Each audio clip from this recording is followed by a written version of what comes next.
Welcome to the podcast where you will get a lot of feedback and you may not be able to hear what we're saying, but we'll be talking about games, so stay tuned if you're interested. Yeah, let's hope for the best here. So, big fall releases, huh? Yep, Quite a few. so many Big Four releases, and I've only been playing one because I only have time for one right now. I don't blame you. Jeez. Yeah. But we'll That was we'll get back to that. So what have you been playing recently? This is as of Harrison, by now. the way. Yeah. As of now, um, very little. My computer's in the shop, because I was having some issues with shutting off, but that does not mean I have not been following things very closely. And right now, what I'm looking forward to like the most is like Gears of War on the PC. That is something that I've been wanting to play for the longest time, and now we have it. Of Not only course. all the three ones, but the new one. Yeah. And I can't contain myself. So have you had access to any of the Gears of War games in the past at all? Um, I played a little, like a very small amount of Judgment when I was a little bit younger, Right. but I really missed the boat on that one. Yeah, and the It's new one it's a bit supposed to be. it's a bit before your time, that one actually. Gears of War came out and I actually didn't get it on release because it was an 18 and I think I was 15 or 16. Uh, yeah, my parents were a bit iffy around that time, so I got it about 3 years late, and even 3 years on, it was an incredible game. And I played it co-op with my dad, and it was mind blowing for the time. Oh So yeah. yeah, Gears of War It- 4 promised or is promising to be the new generation of that. Yeah, and largely in reviews especially it held up. Um, People have been saying it's like one of the best games ever made. Um, and uh, not only is that exciting to me, but also Gears has a very specific brand of cover shooting, right?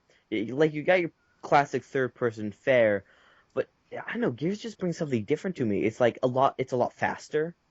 Um, Despite the giant clunky character models. Yeah, It's well, yeah, I'd say it's unforgiving and it's very visceral. There's a lot of close quarters, which in a lot of cover shooters you find that you're staying quite a distance away, and there isn't quite as much sort of intelligent AI oh yeah, interactions going on. So and then I think what they brought with Gears of War 4 is a lot more flanking.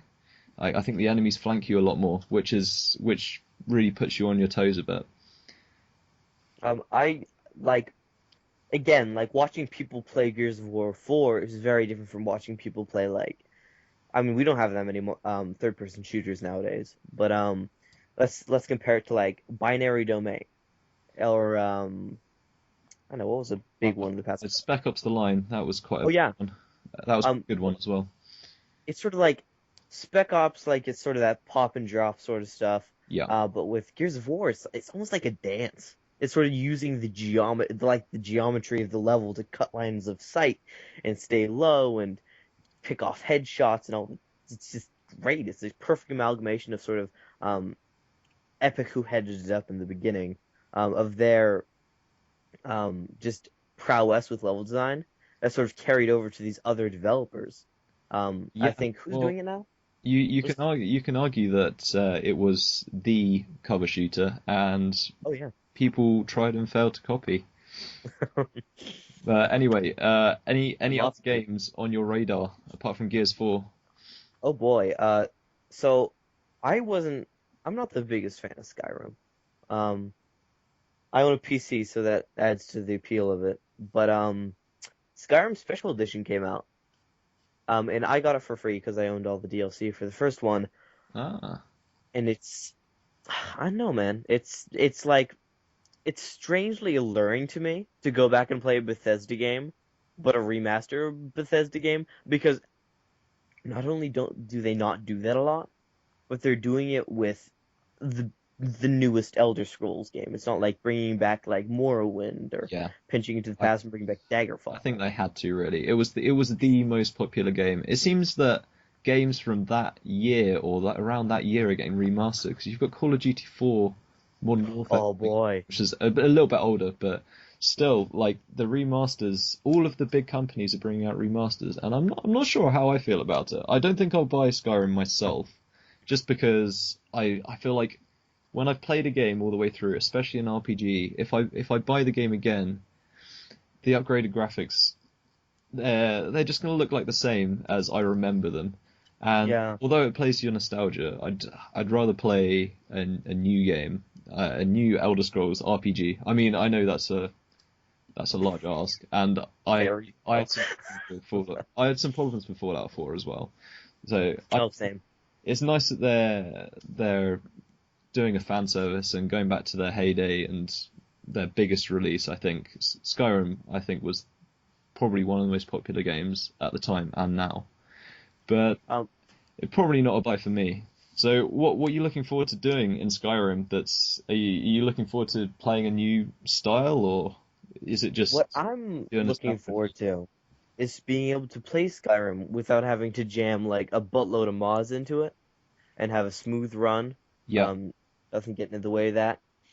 Also, geometric lighting is just like one of the most beautiful, like just the fog and the amazing lighting they have is like something that yes you could do in Skyrim Vanilla with some really heavy modding, but now it's at a promised 60 FPS, no drops. It's gonna give me an excuse to go back and play it. yeah. I think Uh, there's this geometric lighting and all of the new sort of graphical upgrades are really what adds immersion to a game. I've been and playing for Battlefield 1 and the lighting effects and the smoke yeah, oh effects yeah, on that are just insane. and so much of like what we perceive as like realistic in a game comes up to lighting. Like there's some games that may have like bad textures, they may not look great, but the lighting can be spectacular and sort of pull it all together. Like, And I've always played Skyrim for that immersion, not necessarily for the gameplay, but just to sort of wander through like Rivendell and yeah, sort of enjoy the sights and sounds.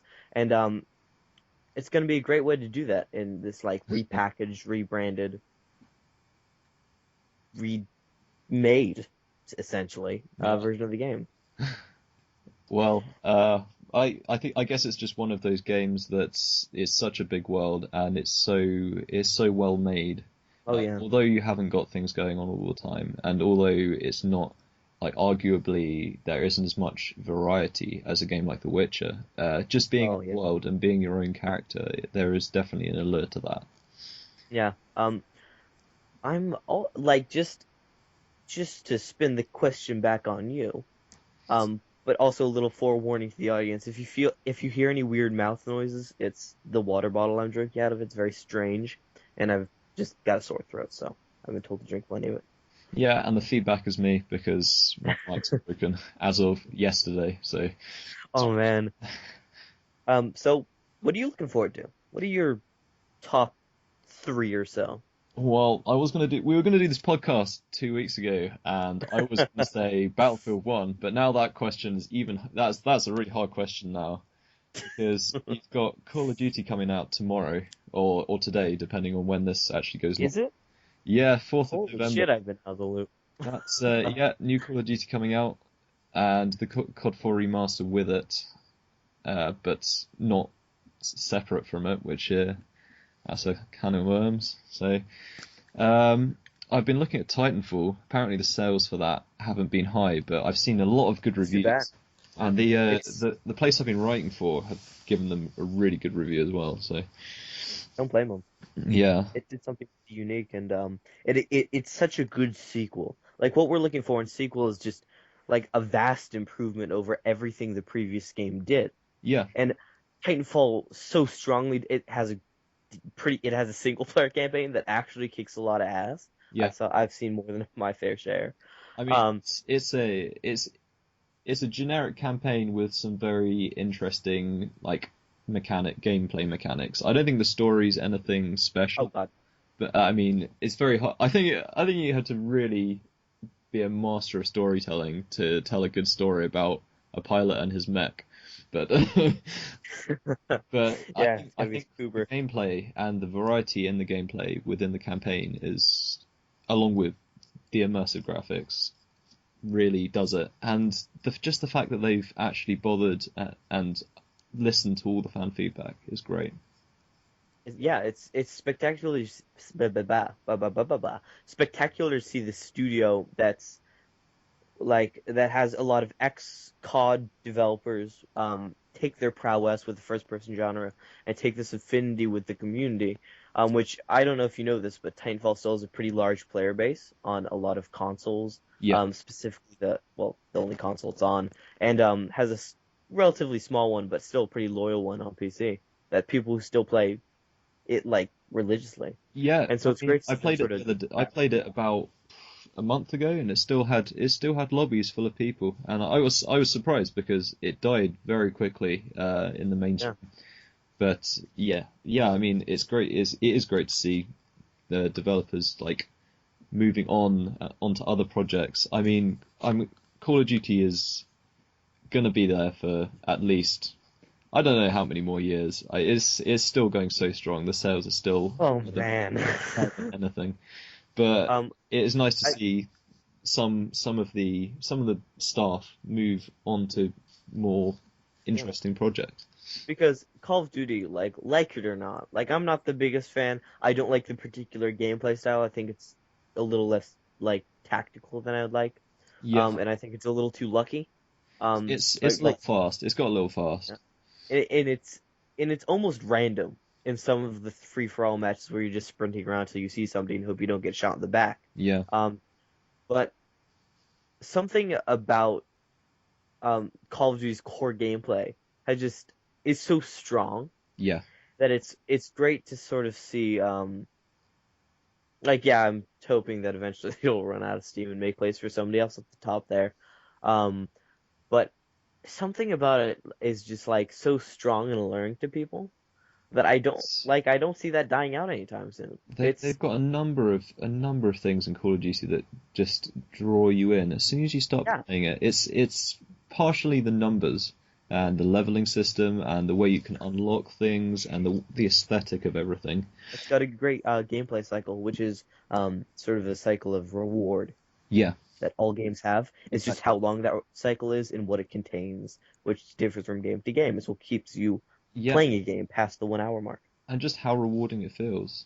I Yeah, mean, I think Titanfall has tried to implement some of that in yeah, the new iteration. I think they were criticized for not having enough replayability and enough incentive for gamers to carry on playing. And what with Battlefield 1, which is the new release that in the Battlefield franchise, I mean, there's less guns, but I think there's more focus on progression and yeah. And more more guns is not necessarily a good thing. no, Um, because then you have this bloat of balance where you just never have an even playing field because guns are getting pushed over by new ones and new ones are getting pushed under by their own overpoweredness, and it's just this constant yeah. sea, like really tumultuous. And so if you can't get that to settle out, then your game's pretty broken. And Oh, it if was you have a always it was small always the focus of issue in Battlefield 4 and Battlefield Hardline. There were always a couple of guns that everyone used because they were just so much more powerful. I mean, I don't think Battlefield 1, like, I don't think it's skipped that issue. I think there are some very powerful weapons that need some attention, but it looks like I've been on the Battlefield 1 website and I actually wrote an article about it today, but it looks like they're really listening to fan feedback and they're carrying on with this kind of. I'm not sure if they're carrying on with the CTE, the community test environment, but they're definitely listening to fan feedback about balance issues in games and with guns, which is good. yeah. So you've been playing a lot of Battlefield 1, right? Yeah, I heard some really good it's the claim from a lot of reviewers that I trust and the people that I talk to is that it is probably the best Battlefield game since Bad Company 2. In my opinion, I would definitely agree with you there.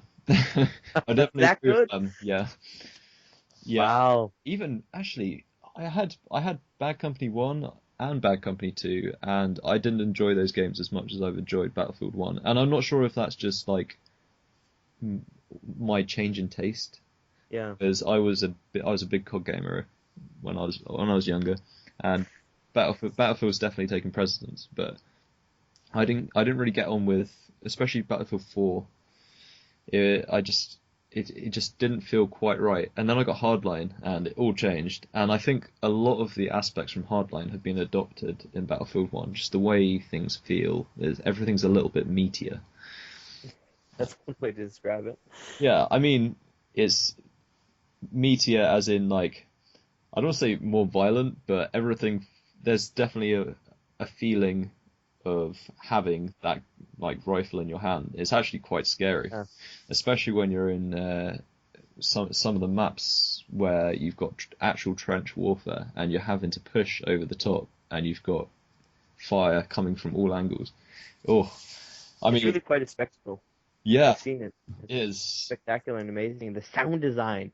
Okay, I know what is up with DICE and its sound design, but their sound design for all of their games Yeah, is just impeccable. It is some of the best stuff you will Battlefield, ever. Battlefront, Star Wars Battlefront had some of the most authentic sound Oh my God, yes. I've ever heard in a game. Like, It's I know how they do it. It's magic. well, It's gotta be. Some it's a witchcraft. it's a lot of money, but it's a lot of care, I think. Yeah. Other games that I am looking forward to, uh, which I hope I can afford. I'm looking forward to Dishonored 2, which is meant to release on the 11th of November, I believe, which is very soon. Oh I boy. I probably won't buy it on release. I'll probably get it for Christmas or something because I mean it's the kind of game where you can pick it up at any time, really. It Yeah, it depends on if your friends are buying it and talking about it, but I don't expect any of my friends to buy it. um, for me, Dishonored 2 is a very. I will admit I'm excited by it. Um, and it makes me happy that they're making a sequel to such a great game. Yeah, But like I've played Dishonored, and it was like the first M-rated game I was allowed to play, and it's just like it's one of my favorites. I think its level design is amazing, and the way it blends action and stealth is just spectacular. But I think right now they're running the risk of making the player character a little overpowered. Um, because that was one of the great things about Dishonored. Yeah, you're this superpowered badass, and you can see these great YouTube videos of people who've just mastered a stage, like clearing it out really stylishly in like 18 seconds. yeah. But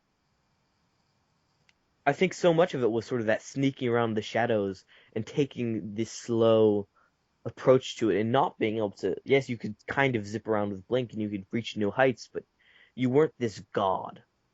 Yeah, Um, I totally agree with you there. I mean, or I think it's verging on a superhero game.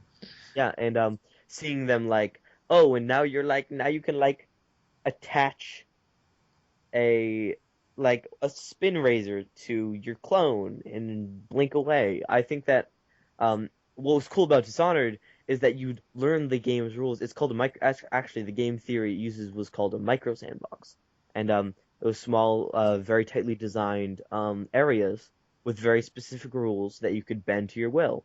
And so it was like learning how to like summon a rat after putting a spin razor on it and then like blinking away and body parts everywhere. Like Yeah, I so mean, much of the well, game was discovering that, and then they've sort of connected them all into this big, like, just a sort of in a touch of a button way. And I feel like that sort of takes away from the magic is of being able to is pull that off is those. that actually what they've done though? Have they just put it all on one click of a button? Because it looked pretty complex to me what they were doing. It still is, but there's so many abilities now that it just makes doing that stuff so much easier. Yeah, It no longer sort of looks like you can really like I'm sure you can still do that really cool stuff with the new abilities, but I'm sort of afraid it's taken away sort of the complexity of executing those moves. yeah. and I think there's a large movement towards like tougher enemies. Like not you've got your spongy guards who are just going to go down in one hit, or you can like Yeah, link sponges. mines with them all and kill them all with a thought. But then you've also got these new kind of like tanky machine clockwork type deals. I'm I don't know what incredibly they are, but interested they're in going to be those. slightly harder to take out. And I think Yeah, maybe the increase in power is probably correlates to the increase in challenge from your enemies. that's Uh, an interesting idea. I mean, Maybe you're right. I'd personally, I hope I so. don't know if it's because I played Dishonored the first one and really enjoyed it, but I quite like the vulnerability of everyone, Yeah, including myself. Like if you yeah, get it's spotted on Dishonored, you're I mean, you're in trouble. It depends what yeah. difficulty that you put it on, but You really got to I'm start not sure thinking. that would be the case in Dishonored 2 with like the human guards. They don't look all that really. And despite what I say, I also don't think that I feel like maybe maybe it is a good thing that they're taking a different direction with it. Maybe they're branching out, maybe they're learning a couple things from it. Yeah. But I feel like sort of this more action packed approach to it, which Dishonored's always been an action game. It's never really been a stealth game. Um, it's always been an action game with stealth elements, or a stealth game with action elements, however you choose to view it. But I feel like maybe it's just sort of evolved into more of an action game, and Hmm. that's just the way it's got to be. I mean, it's not the way I'd like it, but I think that's the way that Bethesda's chosen to Well, take it to I sort think of broaden Bethesda its gave appeal. themselves. I think Bethesda gave themselves a bit of a problem by releasing such a good game in the first place. I mean, Oh yeah, if you draw a parallel between Dishonored and Titanfall, Titanfall had shortcomings which the fans really pushed, and they've delivered with a sequel which offers something that's the same and improved, but also with something different attached to it yeah. in the form of a campaign. So then you got Dishonored, which was incredible. What do you do? Do you just make another game which is exactly the same and say it was good the first time, let's use the same formula, Yeah, and or do you change it up I feel like you entirely? can sort of get stuck in this because if you make a game that's really good, right? Um, sometimes the right way to make a sequel, like if you make a game that is just hailed as like just a spectacular game, I think some of the time the best way to make a sequel to that is just give us more.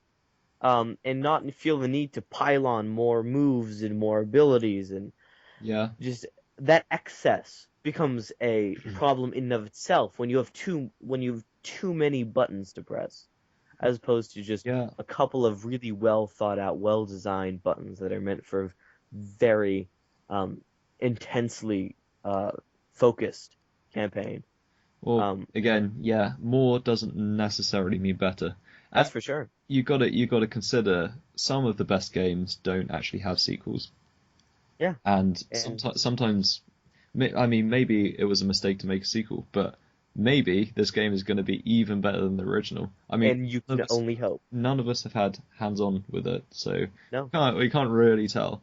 But but I hope it is. because Dishonored 1 was so good, I'm up for giving Yeah, it a try. I'm probably good. I may go back and replay the first one, like when I get my computer back from the magical man in the little shop. Yeah.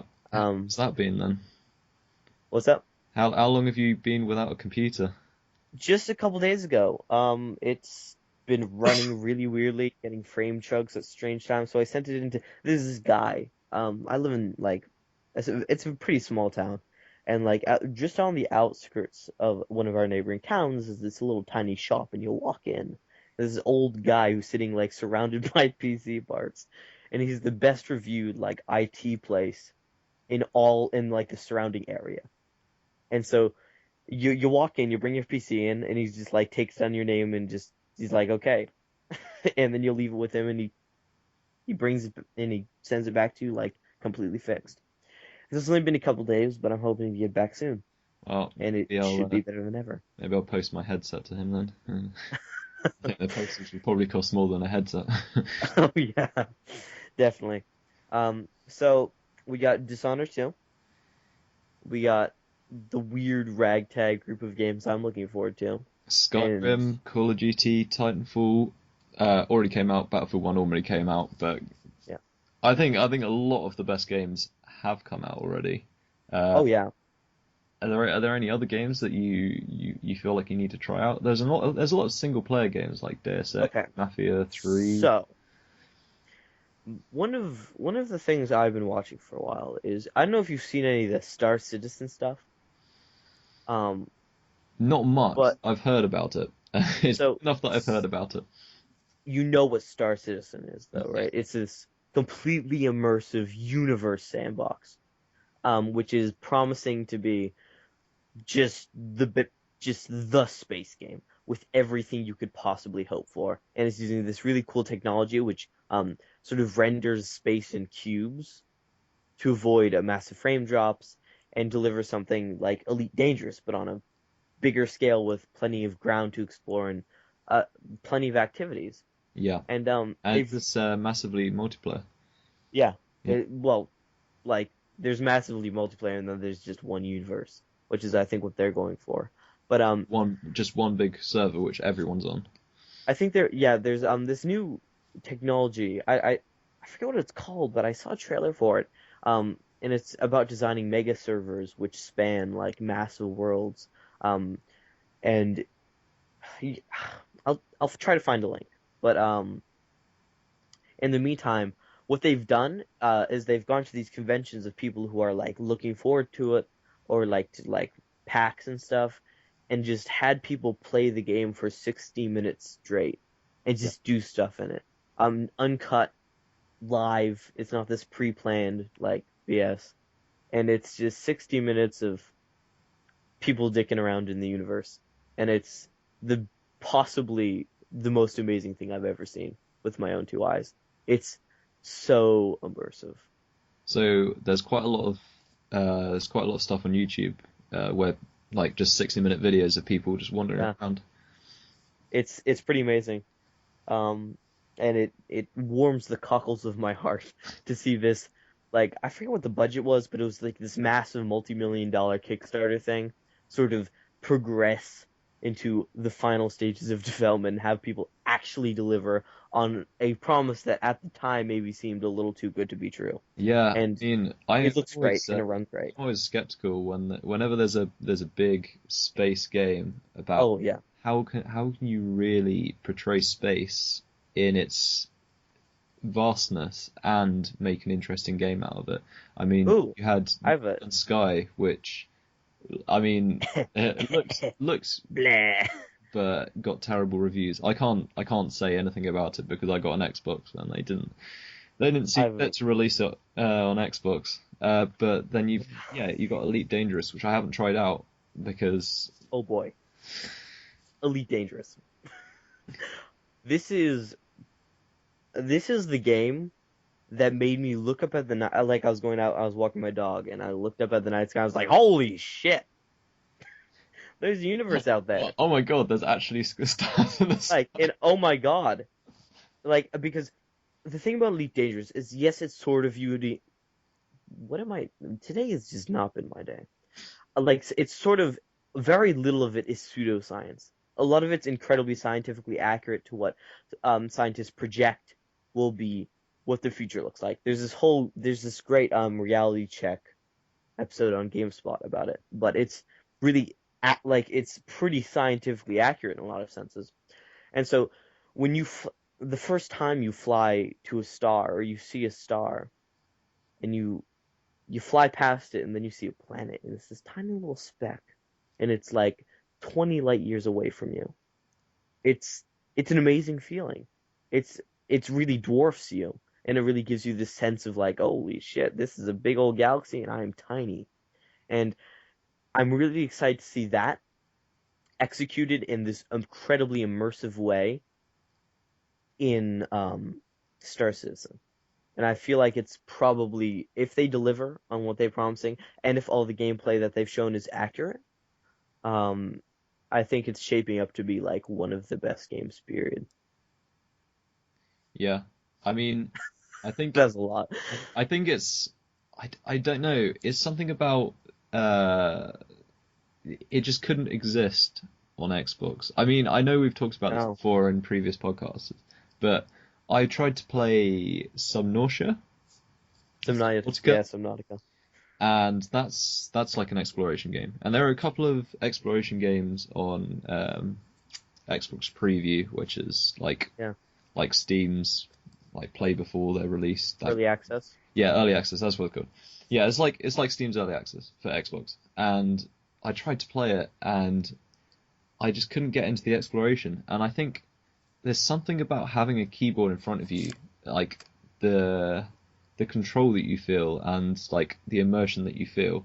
Because whenever I'm playing on my Xbox, I've got my big TV. It feels like a TV watching experience. You want Yeah, like instant gratification. So I'll be playing Battlefield 1, and that'll be constant action all the time. And then I switched to I recently bought XCOM 2, yeah. and Oh, I played XCOM Enemy Unknown on the PC, and I absolutely loved it.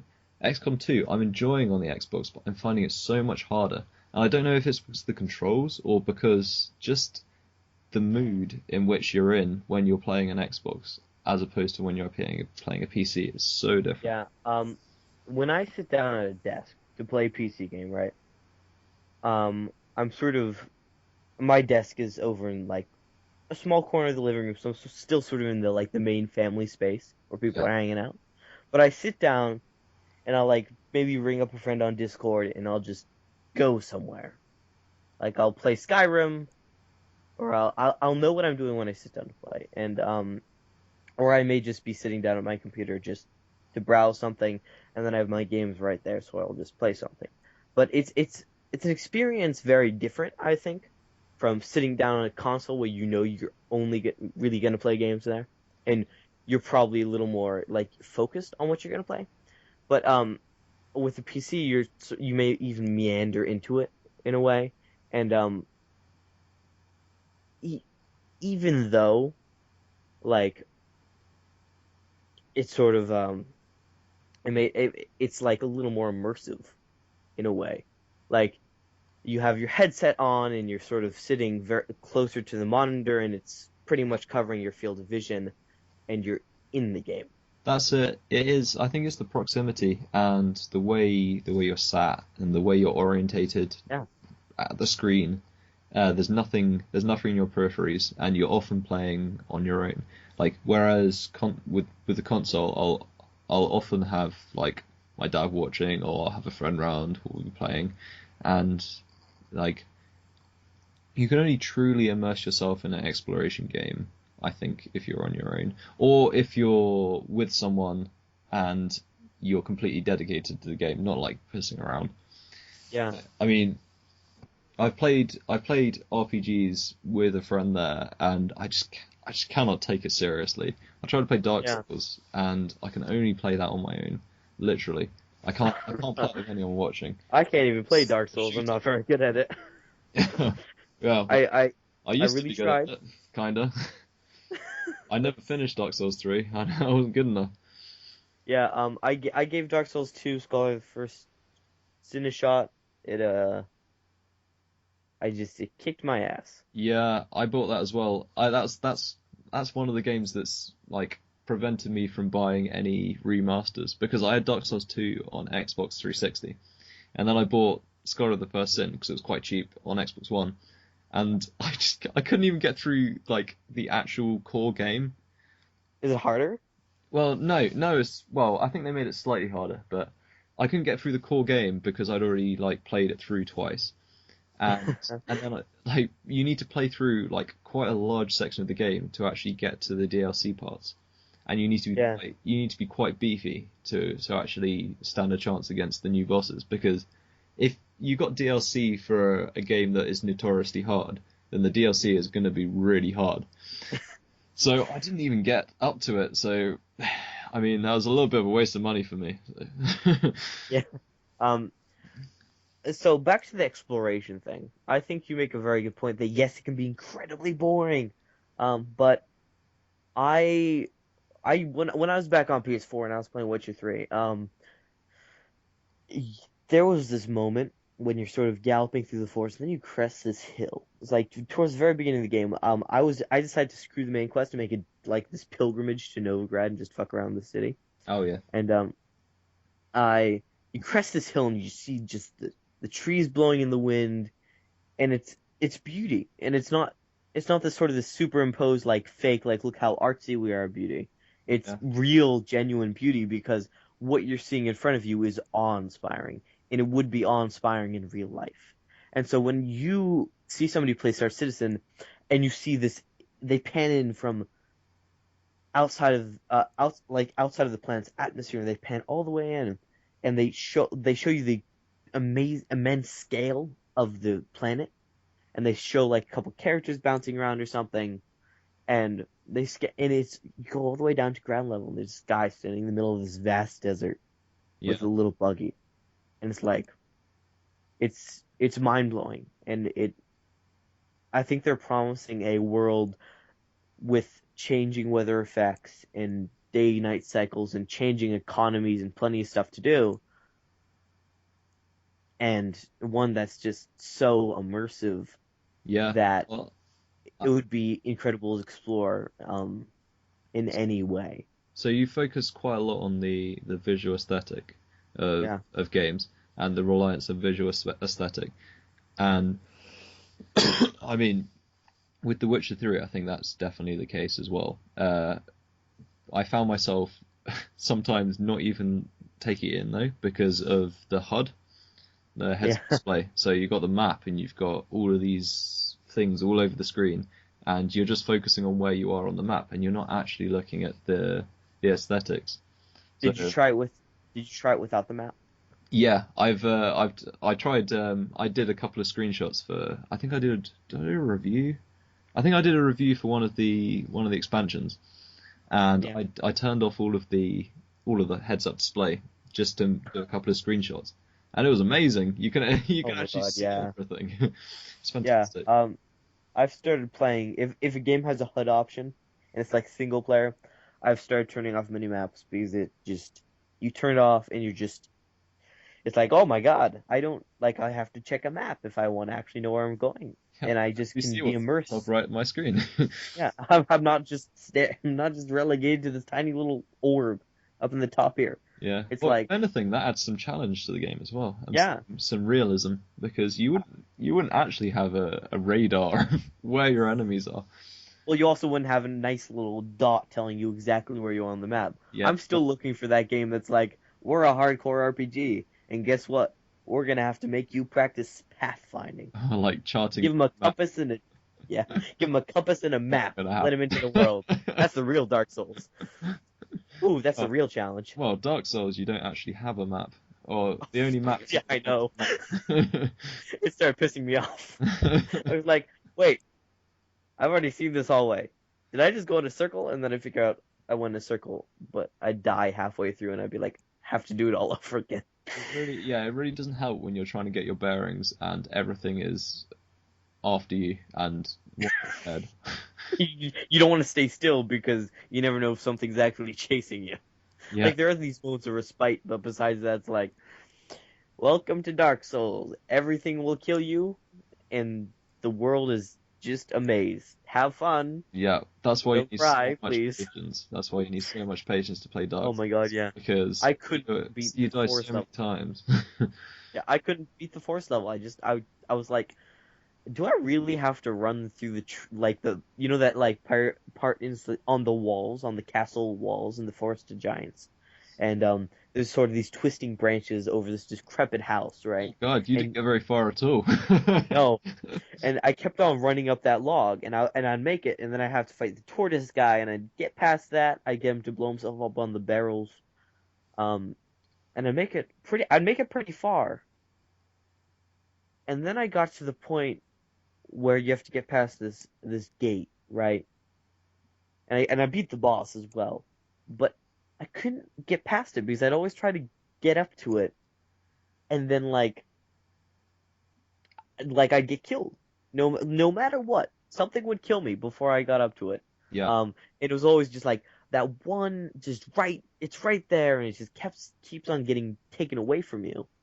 and Well, I'm I'm the only sad to say I gave up. the only way I dealt with playing the Dark Souls games was, well, partly I was like infatuated by them just in general, but secondly, I just use wikis. I mean, I know it sounds like cheating, and I know people may slate me for using wikis, but with Dark Souls, where Dark Souls is concerned, if you're just looking up a route through a Yeah, map, like, maybe okay.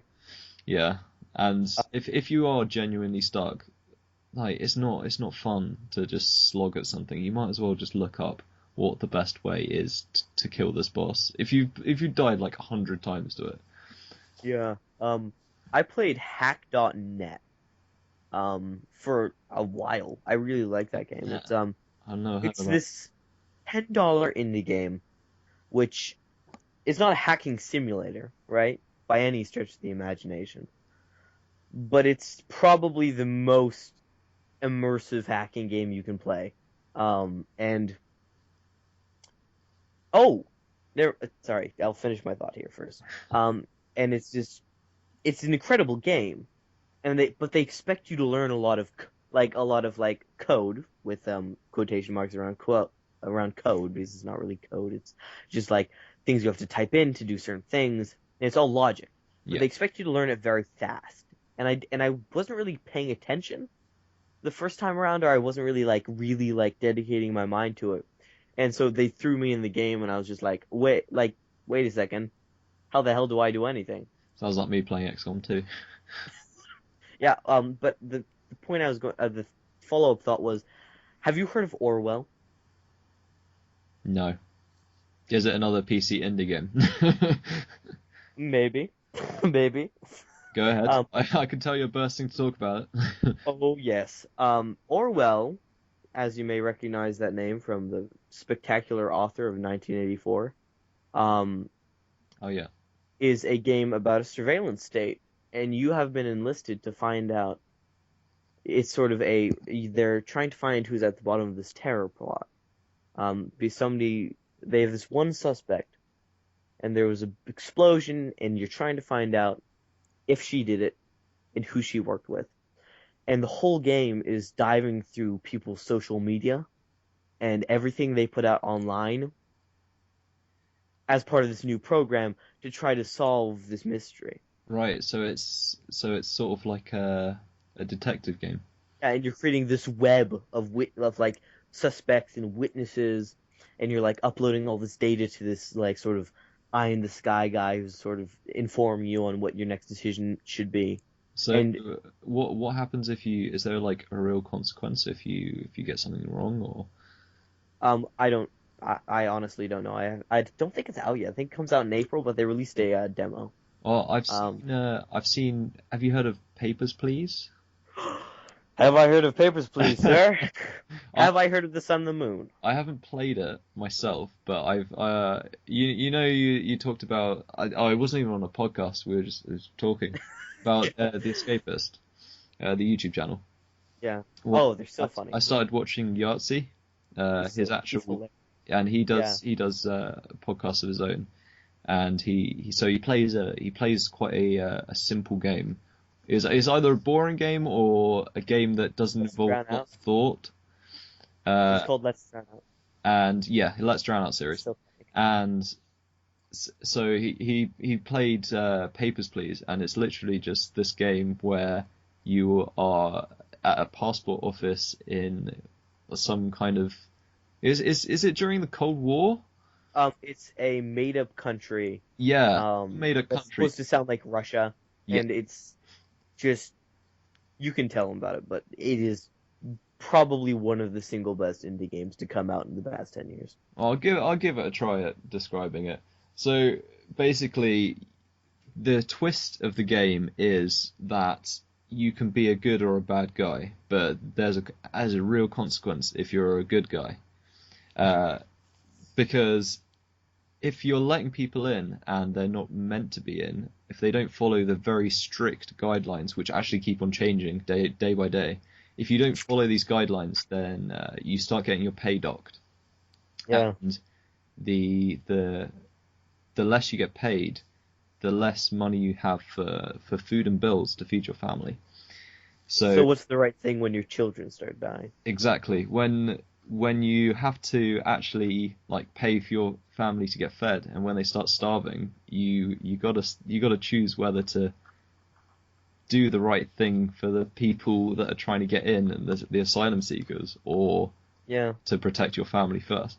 I think that's a really interesting twist. Yeah. And I think the way it tells its story, which is pretty hands off, you just sort of read a newspaper, and you don't even need to read the newspaper; it's completely optional. But it may inform you of any new events in the world that you should look out for. And sometimes you'll have like a persecuted human rights activist or something Yeah, who's running to the country, and you may not supposed to allow him in, but maybe you might make a little slip, stamp the wrong thing, and let him in.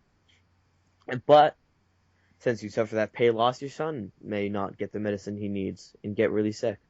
yeah, And or you might cause the death of a lot of people if they yeah, turn out to be a terrorist. and it's it's very relevant now too with all of this just this shit happening in America with um no names but specific people being specifically dumb about specific things. Um, whole point of that was non-specific, but it's Well, you very relevant need to say to the America. whole. It happens all around the world. Oh yeah, but it's such a like, and it's also like a hot topic in well, yeah, all around the world. But Yeah, of well, course, as a young American youth, what the hell do I know but about it's all the other it's a world? it's a big issue in Europe at the moment, Yeah, to be Germany honest. especially. Yeah, in France. Um, yeah, they're having. Oh, poor Germany. Um, forgot this was a gaming podcast for a second. Sorry about that. But it's pretty. Given the migrant crisis today, it's worth playing just for sort of a new perspective on things. Um, no matter where you fall on the subject, I think that you should go and play that game, given the world's current state.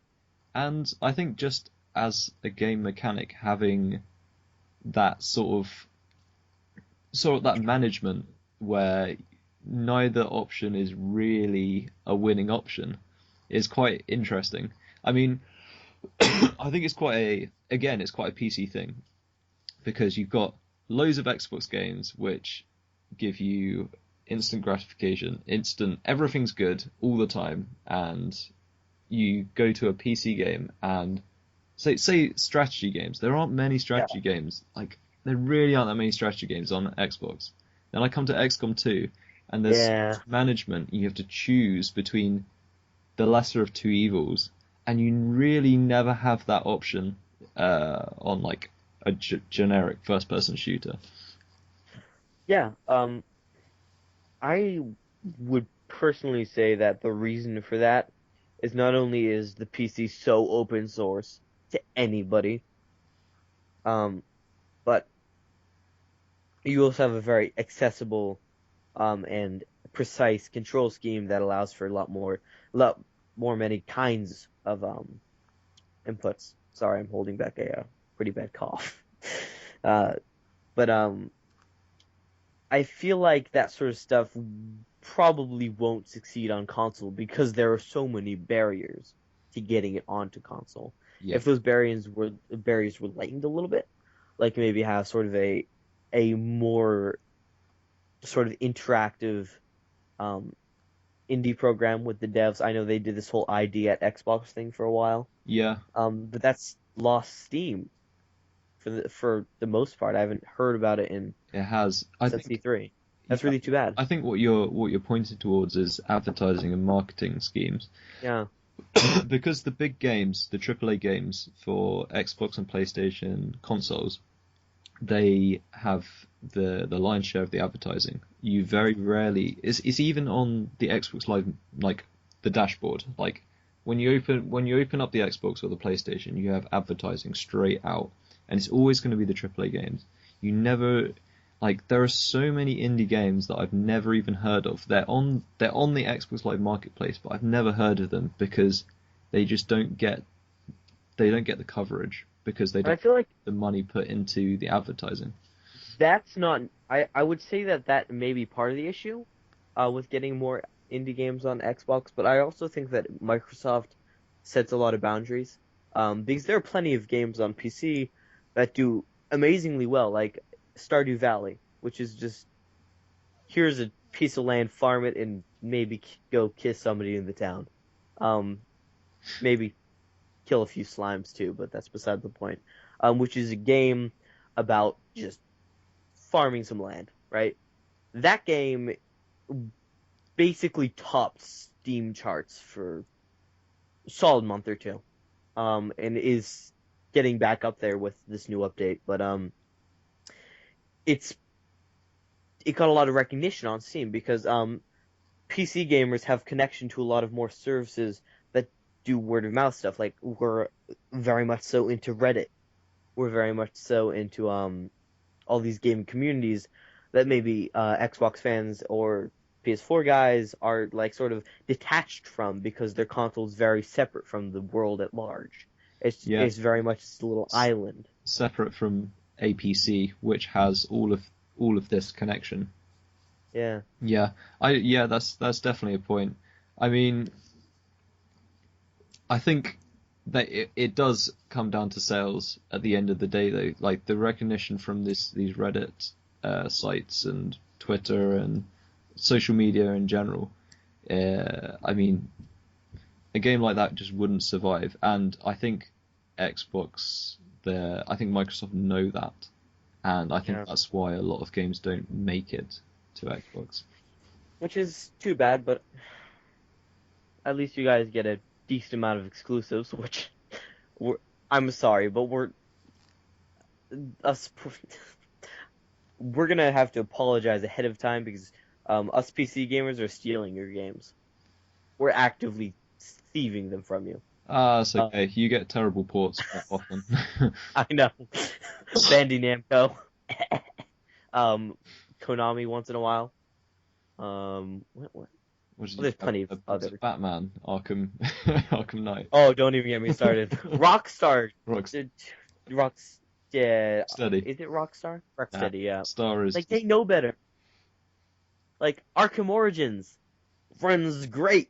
All of the other Batman games run great. What the fuck is this? And Shadow Mordor is seeing saw an incredible amount of success on PC because I know something about it just sort of drew us in. So like, so we'll get our bad ports of your games, and you'll maybe have your Xbox Marketplace diluted a little bit because us PC gamers are stealing them. But I think it's all for one big happy Microsoft family I that'll eventually yeah. grow out of this. Maybe even cross multiplayer with certain games. I don't personally care about like I don't care about Xbox having exclusives really. The only Yeah, reason why I care about Xbox having exclusive is because I want my friends to buy Xboxes. yeah, And that like was a big for me when I pa- was getting a past console. that, I really don't care which console, which platform has which games. Yeah, I mean, there are games that I think should belong on PC, and there are games that probably work better on console, but yeah. you're welcome to them. Well, we'll gladly take them. Um, I gotta. It is on my side of the coast, my side of the ocean. It's we're nearing 8 o'clock, so we're gonna have to cut this off in just a little bit. Yeah, But well, we've any been closing? going for 58 minutes anyway. We should probably round it off before the round hour. Yeah. So any closing thoughts? Yes, I really like Prada. Yeah, Um, let's not go into this. closing thoughts. Um, uh, any closing? God damn it! What is Closing with me thoughts. Any today? closing thoughts? Well, um, I'm just gonna go back and play some Battlefield now. That's my only closing thought. It, But can we all have just like one moment of celebration yeah. for Titanfall not having a season pass? Oh my God, I love that company. Let's With some, let's let's say RIP to Titanfall 2 with their sales though. yeah, it was nice knowing you. You're You're a great company. I hope you make more games. It's really too bad, but They're making a Star Wars game, but let's not get into that. yeah, but in the meantime, this has been uh one Tom and one Harrison from our respective sites. Um, we'll link each other, I'm sure. So, y'all just have a lovely evening, morning, afternoon, whatever the hell time you're listening to this. Yeah, So, and I'll have a hopefully get this out tomorrow on the 4th of hopeful. November, and I'll edit Link. out if it's not out on the 4th of November. Yeah, and I promise any of my folks who are watching this that I am writing something. Um, because my last post was like 2 weeks ago. But Cool. Yeah, I'll my world. bye.